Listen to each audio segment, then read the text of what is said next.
So there I was sitting in a tree. And I actually was sitting in a tree. 2 years ago, I think it was 2 years ago in Singapore, I shared with you that one of the ways I like to unwind after an event like this is to climb a ladder attached to a tree about 18 feet in the air, roughly 6 meters in the air, and sit in the tree. And I do that for various reasons, but one of those reasons to be in the tree is when you're high enough in the tree, the other animals forget you're there. And if you really do it well and you sit still enough, you will do it in a way that they really ignore you. You become part of the tree. I even wear clothes that look like the tree, and I put bark stuff on my face so I look like the tree. So the other day I went out, it was a hot day, and I have one of these stands. It's a ladder with a seat on the top of it, metal, very heavy, board. Please don't worry about succession planning. I wear a harness and I tie it to the tree. This particular stand is at the intersection of two streams that are on the farm that my wife and I live on, out in the middle of the Ozark Mountains in Missouri. And the streams are very cooling, and the coolness of the stream is great to sit there. And I'm sitting there in the afternoon, late afternoon, and I'm basically sitting there to watch the sunset.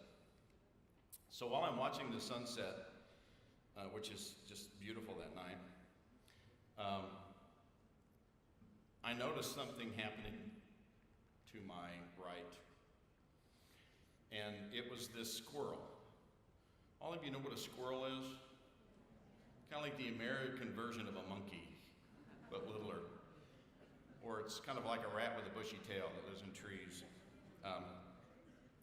But it was really quite a sight because this was in an oak grove, and the acorn is the nut off of an oak tree.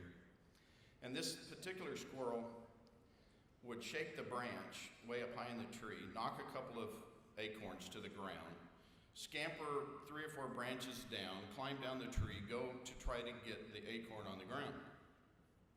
Well, by the time the squirrel got to the ground, several birds had invited themselves to eat his acorn, and they would come in and they would get the acorn, and he would be chasing them around, and they would fly off. He'd go back up the tree and he'd shake the tree.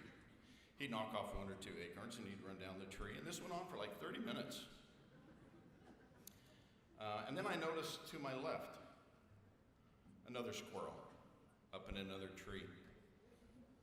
This squirrel had a very different strategy. This squirrel climbed up to a tree, very similar tree, and shook the tree, and shook the tree, and shook the tree, and shook the tree. And it rained acorns, literally rained acorns. Plomp, plomp, plomp, hitting the ground. It sounded like rain. The birds all flew in. They all got their share. The other squirrel, who never got his share from history, came over and got his share. And the squirrel, who knocked down all of the acorns, climbed down the tree rather casually and just started picking up what was left and went and put it in its nest. You know, and sitting there thinking about it, I thought, you know, there's a story there for me, a lesson in life to watch how nature works sometimes. You can spend your life trying to do what it takes to succeed and survive by doing as little as you can, to get as little as you can, to try to then climb down the tree like the one squirrel did, and try to fight off everybody who wants their share of your fortune, and end up with not much of a fortune. Or you can spend your life like the other squirrel, where you create an abundance,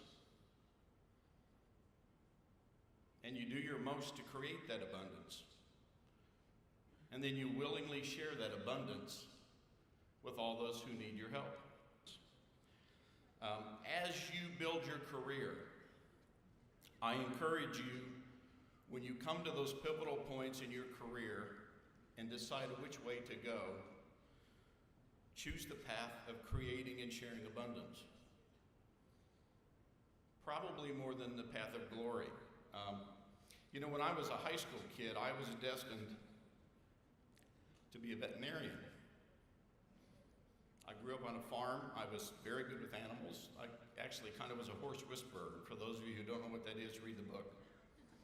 I had a very good way of gentling animals. I had a very good way of helping them. At 14, I was a veterinarian's assistant.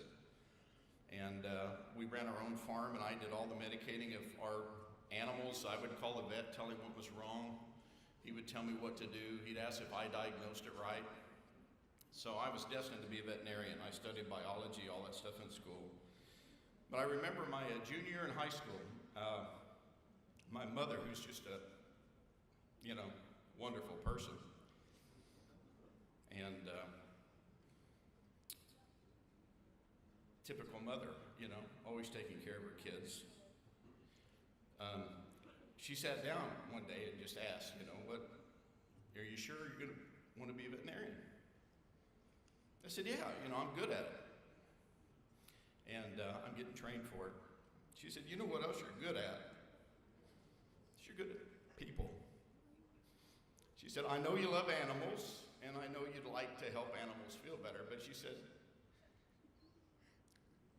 don't you think you'd rather spend your life helping people?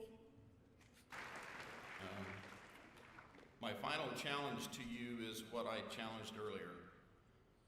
Continue down the path of creating an abundance.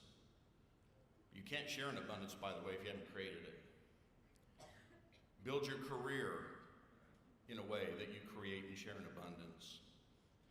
Build the cultures of your countries so that they are countries that create an abundance and share that abundance voluntarily. My challenge to all of you is build your lives in that way, that you will be creating that kind of abundance and sharing that, and work to make your countries the kind of cultures that will do the same.